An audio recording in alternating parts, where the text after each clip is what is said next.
Hi again, everyone, and welcome to another episode of The Next Chapter, a podcast featuring alumni from the College of Fine Arts and Communication at Western Illinois University. My name is Buzz Hoon. I'm the interim dean of the college. I'm also the host of the podcast. In each episode, we feature an alumnus from one of our programs in the college.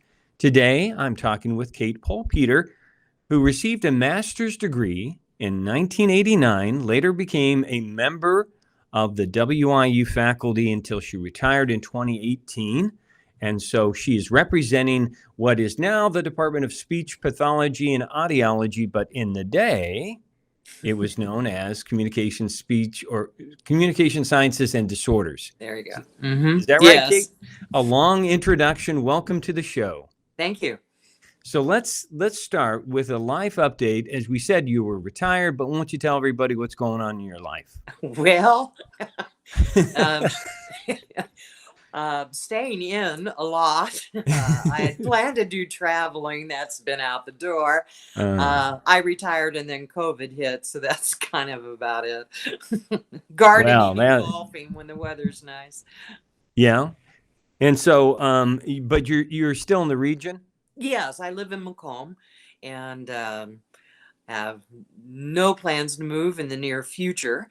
It's been home for 30 years or more, so it's a nice little place. My friends are here, family's nearby, so it's okay. Yeah. So let's talk a little bit about, and where did you grow up? Fort Madison, Iowa, just 60 miles away. Okay, so you're not too far away from the WIU area, and grew up in Iowa. I always like to kind of start there and say, what was it like growing up for Kate? And did you have, any dreams and ideas about what you wanted to do with your career? In high school, early on, I thought I wanted to be a physical therapist, and junior year, University of Iowa was having career day or something. And so a bunch of us went up on a bus and we got this feel and showed around. And then they took us to some of their rehab areas. And, they were fitting people with prosthetic legs. And then there was this young kid that was being debrided for burns. And we weren't really going past that as it was going on, but you could hear him scream. And I thought then and there, my whole attitude was, oh my God, a physical therapist causing that kind of pain, I can't do that. And, it was typical 16, 17-year-old thinking. You take one small thing. And when I told this to physical therapy friends years later, they just laughed and laughed and laughed because rarely do they do full thickness burns. It's a very specialized part of physical therapy. Well, that certainly is an example of how, even as you said, though, when you're young, and I remember thinking I might have an interest in the medical field, and then I saw, how much people bled in it, and I thought, no, that's not. Yeah. No, I don't like to see that. And the funny thing is, years later, I did treat people who had been burned on the face and the neck and the chest, but I wasn't 16. I was in my late 20s and understood things and been trained for stuff. So it wasn't as horrifying as what it was to me at that point. So what other kind of things did you like to do in high school that you kind of were exploring what your interests might be? I went to a parochial high school. There were 250 students in it, and you were a part of everything, So Title IX had just come in 1976, and I graduated from high school in 78. So I ran cross country and track and basketball, played a year of tennis, played softball for a few years. That's what you did anyway in the neighborhood back in the 60s and the 70s, because it was a small town. You went to the park, everybody played. Go outside. Yeah. Was really interested in science actually, and took 5 years of science in high school. Um, but was also doing plays and did a lot of debate and public speaking type things, like for regional and state competitions, and kind of fell more in love with that. And so when I was trying to decide what to major in and go to college in, I thought communications would be a good thing. Huh. Because, I think your, at least early sort of exploration there is an example of what we do within this college. We have sort of a combination of a lot of creativity and also a little bit of science. And what you ended up Yeah. in your department is, is Exactly exactly that. combining some of those talents. So I think it's always interesting to find out how people early on are finding their paths. I always think that's interesting. So you decided to go to Quincy College They for your gave me money. undergraduate. Oh, they gave you money. Yeah. Were they, and did you play sports there too, or were Oh, you? of course not. Okay. They were actually NAIA soccer champion, men's soccer champions during the year, like national champions. And yeah. And of course, in Iowa, back in my day, you were playing 3-woman basketball. It was 6 on a team. You couldn't cross the center line. And of course, college was full court, 5-person. And, so no. Um, my father was a tool and die maker. My mother was a homemaker and a part-time clerk. And very early on, since I was the oldest, my father said, study hard, get a scholarship, because I can't afford to Yeah. send you. And so I was accepted at Iowa, where all my friends went, and Quincy College. And they gave me a 3-quarter tuition scholarship. And then with Pell Grants, an NDSL loan of, I think it ended up being something like $1,000 for 4 years.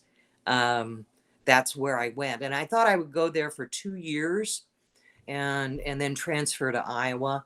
But I had a great experience. Communications department was small. There was a small FM station, started on radio my freshman year. We used to joke it had like 2.5 times the power of your CB radio because it didn't transmit too far. But then that got it. I had a decent radio voice. I liked what I was doing. Learned a whole lot about classical music because it was an FM station back there. But there were small market radios all around Quincy. And so sophomore year, I started on KQCA in Canton, Missouri. And so by that time, I had friends, I had, a radio job. So I just stayed. And the sad thing is, I still really didn't know what to do. Communications was a good thing to be in because it was so broad. I had a lot of interest, and since I didn't have to pay for credits, I just took lots of credits every semester. And so I ended up with minors in history, theater, and theology because all of those things interest me.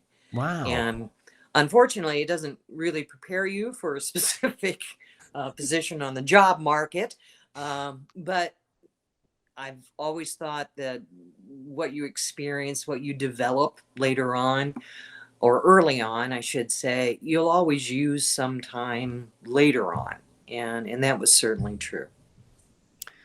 So you have, I think, the early exploration into the world of broadcasting, as you said. You were working in radio for a while. Mhm. And what did you like about being on the radio? Kind of the thrill of it. We were the number one top 40 station in the tri-state area. And we played 45s, you know. And so about every 3.5 minutes, you had to talk or do something. And what started basically as a weekend job kind of developed into doing everything because it was a small station. And so I wrote commercial copy, certainly recorded commercials, learned about sound effects. learned how to talk over an intro.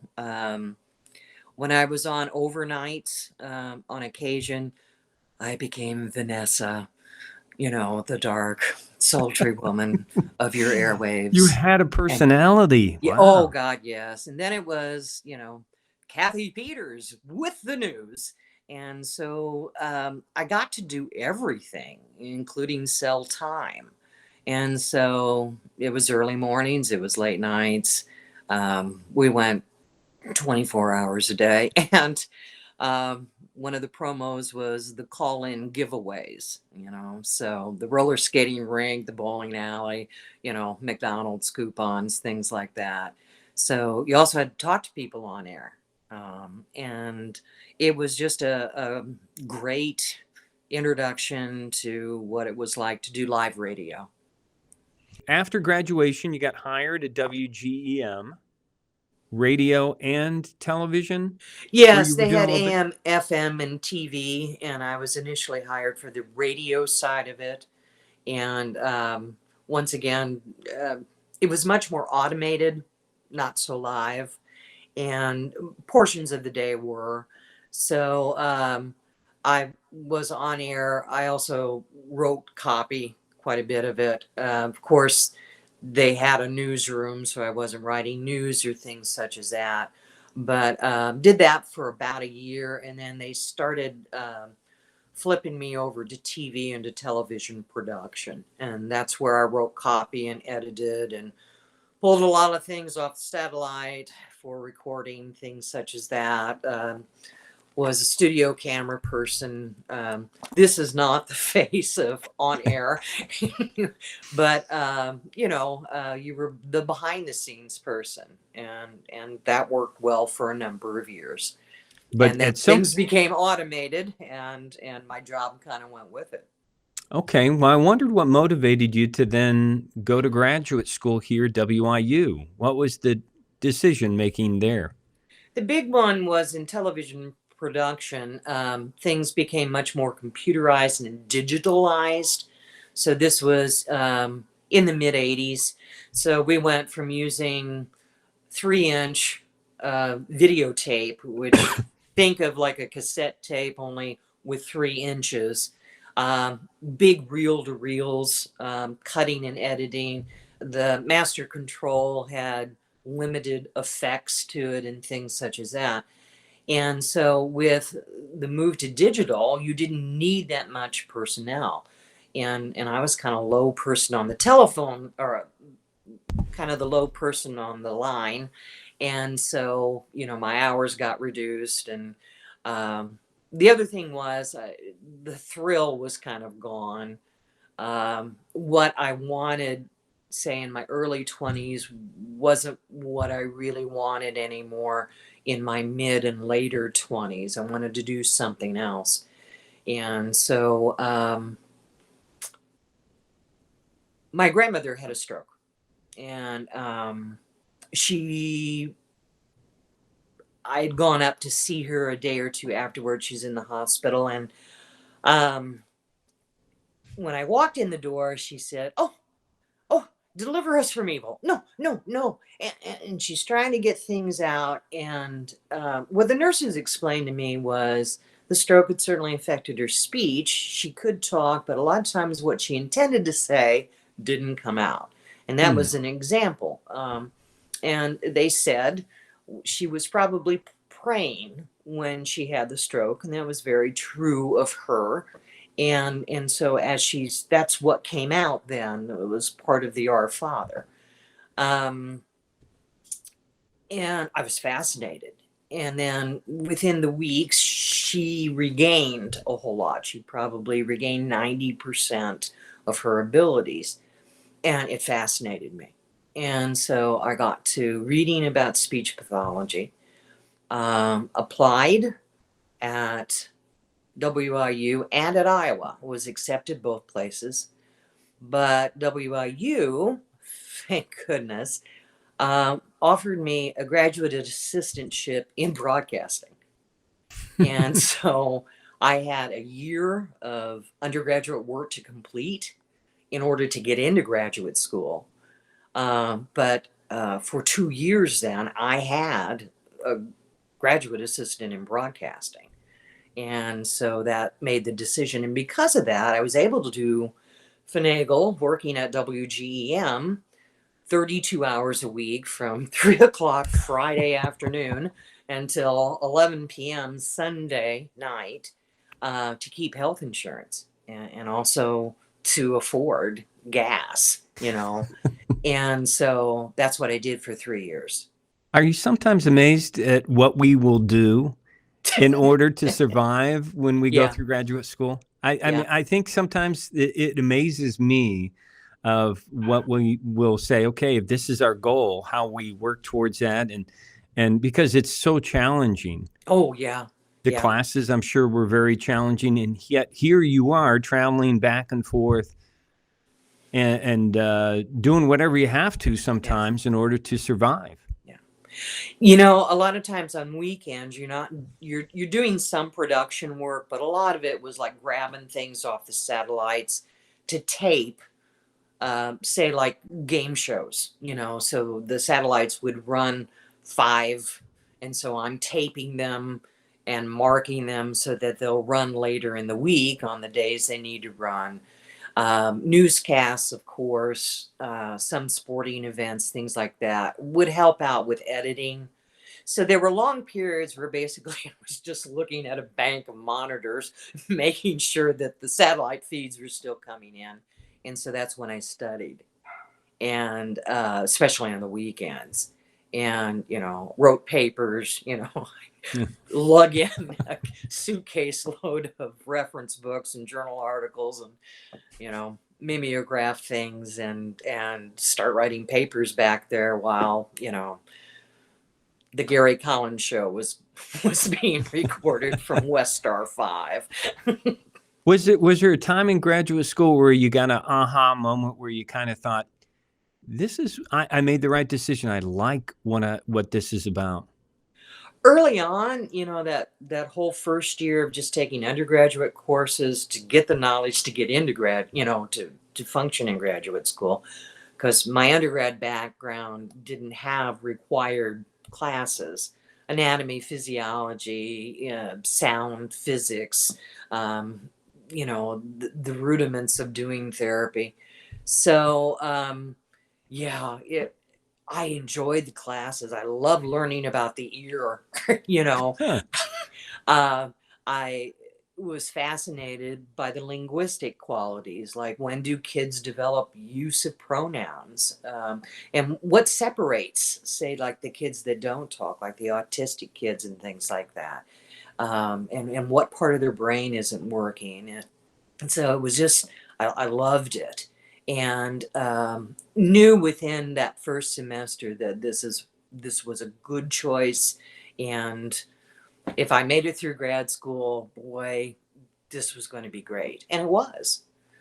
And usually at some point in graduate school, some faculty member decides to be kind and serve as a mentor. Was there somebody that you really looked up to and respected, that you thought this person was influential for me? Carolyn Collins, who actually became the chair of the communications department later, uh, really helped. She was calm,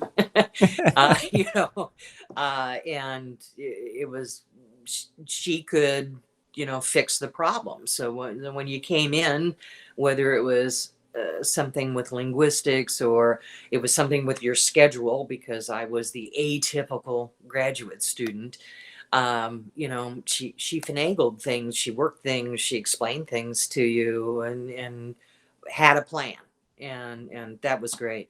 Mary Jane Eshelman was another one. She was actually the one that talked to Sharon Evans, who was director of broadcasting at the time, saying, "Hey, we got this grad student coming in with all of this experience in broadcasting.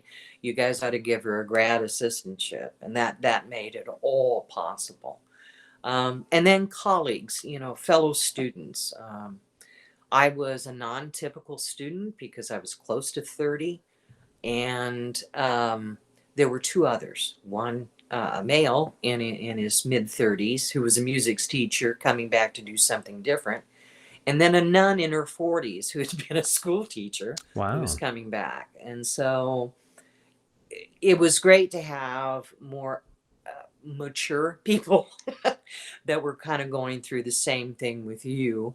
And I think because of that, we also had kind of stronger relationships with some of the teachers just because of the age and maturity factor. We weren't 22. And but the 22-year-olds were fun. I mean, I was still Yeah. close enough with that drinking after a class or finals was always fun. And I'll just share with you, Carolyn hired me. Yeah. Mm-hmm. And so I'm always grateful that she took a chance on somebody like me as well. So I definitely understand the importance. So when you graduated, you moved to the profession. You become a SLP in Burlington. Yeah. And so I'm sure there were things there as you got started, things with joys and successes and also challenges. What do you remember from your time as an SLP there?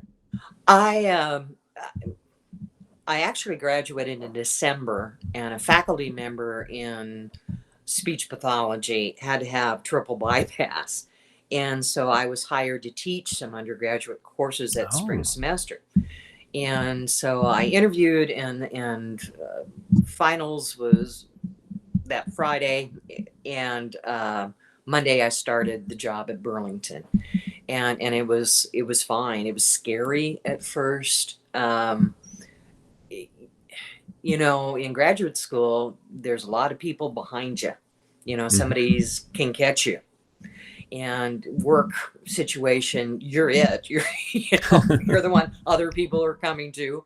You're the one that's supposed to be figuring things out. And what was interesting was in July that year, the nurses went on strike. So basically, they evacuated the hospital because nobody was crossing union lines. And the woman who was head of my department resigned. And so there were three of us, myself and two others, all just newly graduated. And my boss came in and said, or the director of the rehab department came in and said, "How do you guys want to do this? Who wants to be the speech pathology director?" And we all looked at each other and was like, "No, her," her, And instead, we decided we would split the duties.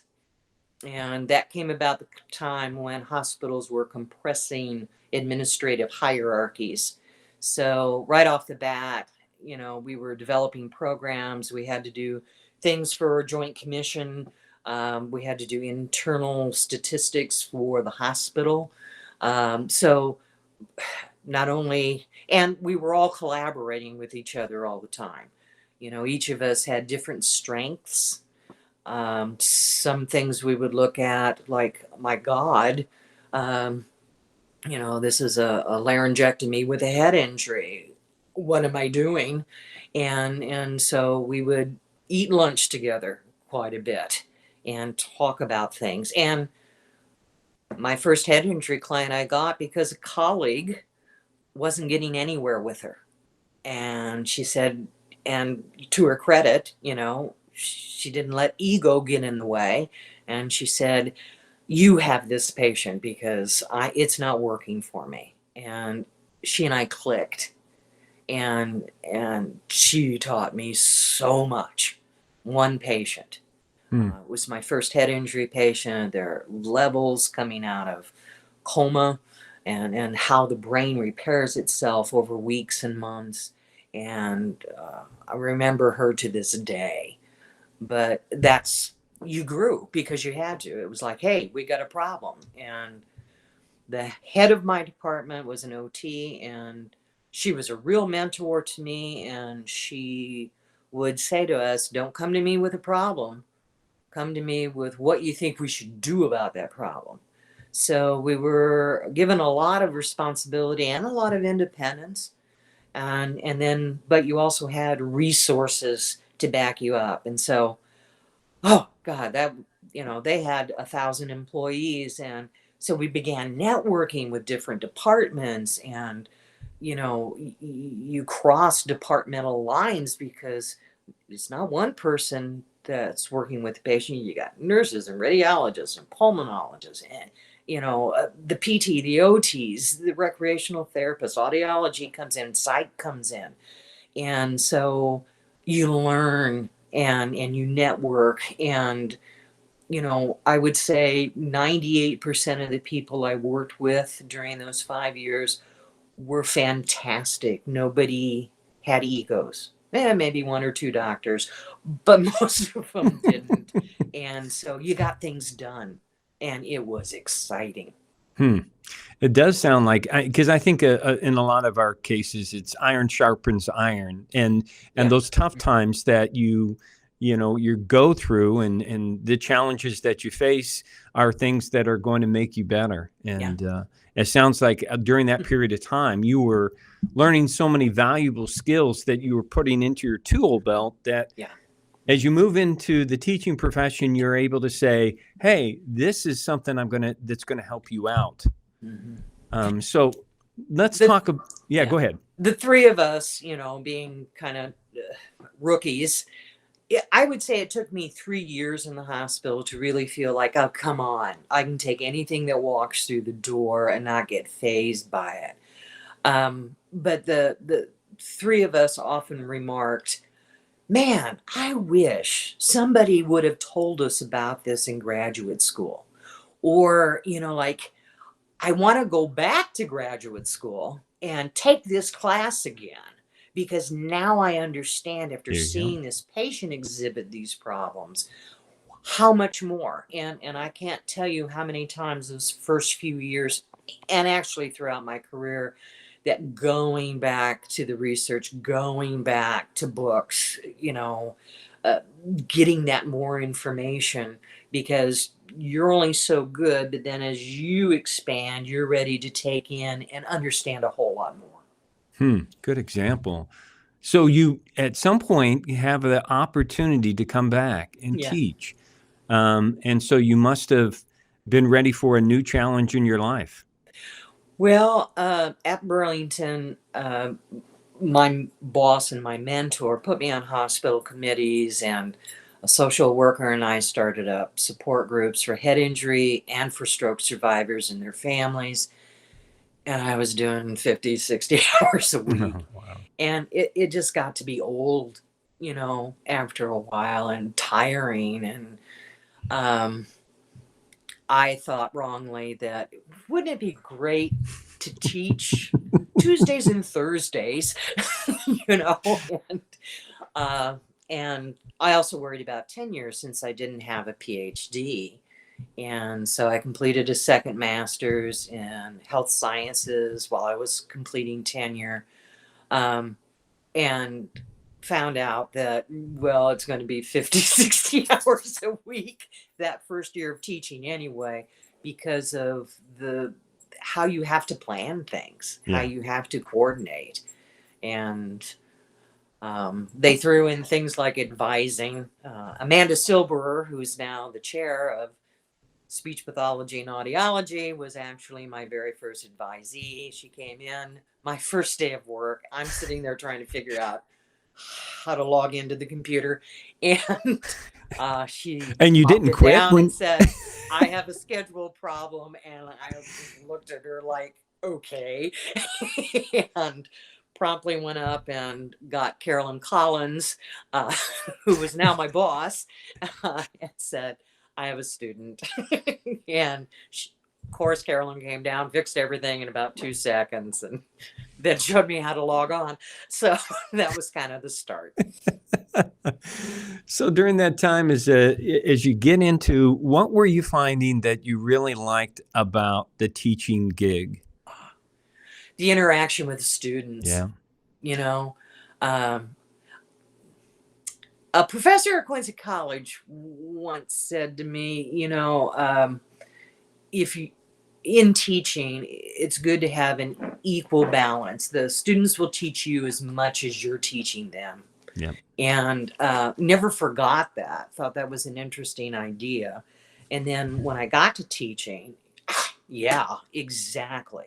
you see things a certain way, and then, you know, your whole class can have trouble with a concept. So by them talking to you, you're like, oh, I never thought of it that way, or you got a point there. And as my former students can tell you, oftentimes I was the easiest one to change a grade, because they would come up and say, well, what I meant was, or I was thinking about this, and it was like, yeah, I'll give you some points for that. Now, I want to talk a little bit about your teaching methods. Did you ever create something that allowed students to learn in a different way? Yeah. Anatomy and physiology, the whole class and I would get up and form neural chains. uh, uh, Technology, things like PowerPoint. Wow, what a concept for me. And, Well, yeah, I shared that this because 30 years, it's been 30 years for me. And I shared with the whole college, I said, when I started, which is, you and I are the same boat here, we had chalkboards, and it was all chalk and chalkboards. Yeah.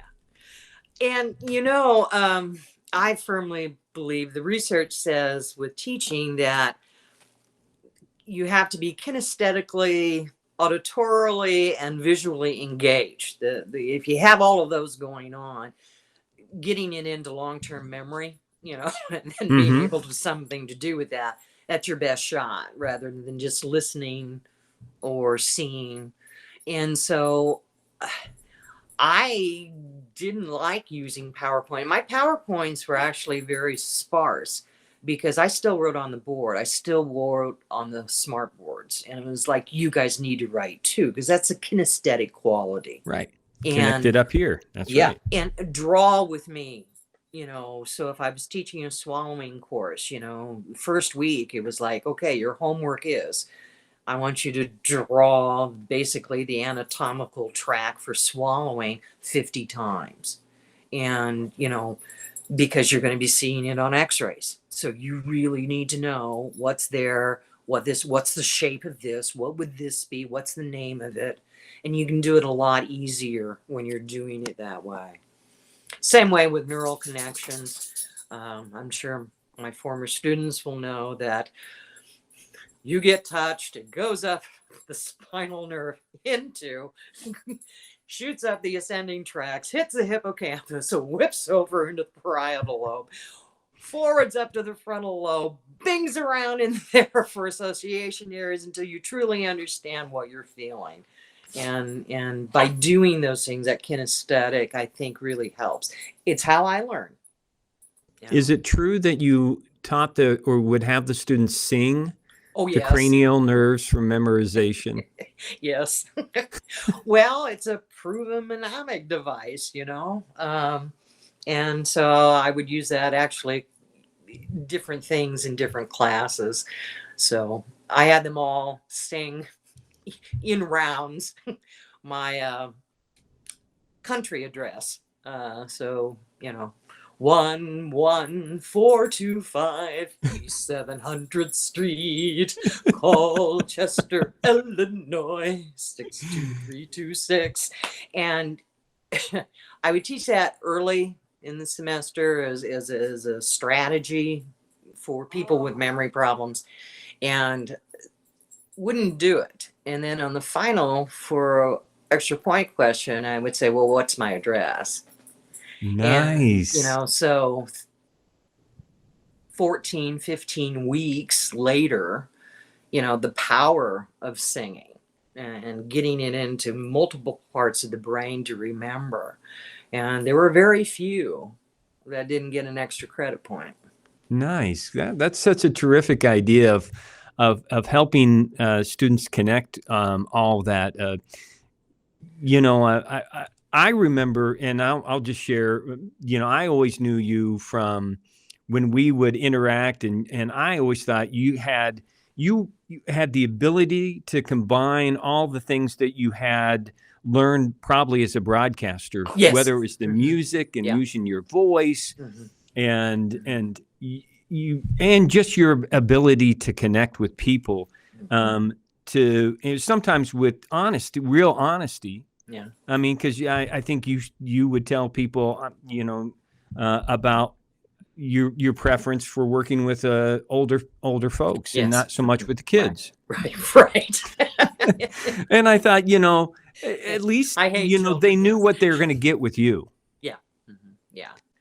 But that's how I like people to interact with me. I don't want the facade. I want the genuine you, whatever that happens to be, because I trust that. Yeah. And I like to be thought of as a trustworthy person. I do what I say. What you see is what you get. I'm not trying to hide things or manipulate. And I think in my line of work, both in broadcasting and in speech pathology, I with those with language and brain disorders and things like that, they don't pick up the subtleties. And in broadcasting can be so artificial all the time. But who I always liked to listen to or to watch were the people that were genuine, that you felt like they must be who they are. This is a genuine person, whether they were, bad or good or indifferent. But that was something that I look forward to. Yeah, the old KISS formula. Yeah. Yeah. Keep it simple, stupid. Oh yeah, yeah. And keep it true. I just don't really care for artificial people. So beyond the change in name from communication with an option in communication sciences and disorders to Department of Communication Sciences Disorders to speech pathology and audiology, you have some ability because you were involved in the department for such a long period of time. How have you seen things evolve and change within that major in that area? When I first started, I was hired because of my hospital background. The program at Western was geared towards school speech pathologists, and our field was evolving more medically. And so the training needed to be both hospital and speech and school based. And so I was the only one for a number of years that had any hospital training, which is a detriment because you just get my opinion and view and on things. That's why I started to have practicums where students would go 2 days a week to 5 regional rehab hospitals in the area within about an hour's driving distance of each. And then also working with local nursing homes. And so, because I couldn't do it all. and in our clinics at the university, it was mainly children coming, not adults. And so by necessity, we had to do that. And it worked out well. And so that was a big growth thing that continues on to this day. Thankfully, later on, after 10 or 15 years, I had colleagues that were also adult oriented, I should say. And so that was a delight. I had an in-house colleague to talk to about things. And that was new. Usually I'm on the telephone to somebody at hospitals or other universities when I had questions and concerns about things. So that was a big, big change. Becoming our own department, not part of the communication major division, was a big thing. I think that was very good for us because we were a smaller department than broadcasting or communications. And the other thing, being on committees for tenure and retention and things like that, the fields are absolutely different, and where you present and what you do, the levels of it are very, very different. And so having to explain over and over again why, no, this is an important thing. Yeah. This is equal to a published paper. That got tiring. Yeah, to understand all the time that you guys spend in supervising students, as you pointed out, and Yeah. really, one of the things I've always appreciated, and I think is an important part of why our college is your area is really connected with the community. Yeah. Mm-hmm. You're part of who the community interacts with for a lot of people. Yes.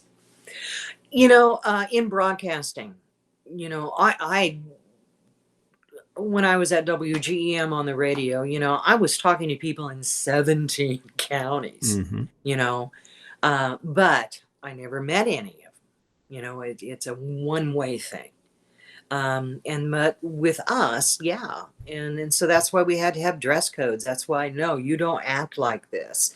That's why customer service in a general way, you see somebody walking around lost, you ask them what they need or where they need to go. And the responsibilities are different because you're face to face with people. So I think that, Kate, you retired at a time where you were probably still at the height of your game. I always felt like I understand why people like you retire, because you can, but I always think, but you're still so good. So why, but so was it, talk about that. Why it must have been tough. Yeah, it was. Though, I work part-time over at Burlington's hospital for 12 years. I had gotten tenure, but kept going because it changes. The medical changes so fast, and not so much the patients, and really not so much what speech pathology is doing, but medicine changes, and so does billing. And in my profession, if you don't bill, you're not getting paid. And Medicare, Medicaid, third party insurance, things just they change every 6 months. What the rules are, and technology, everything else.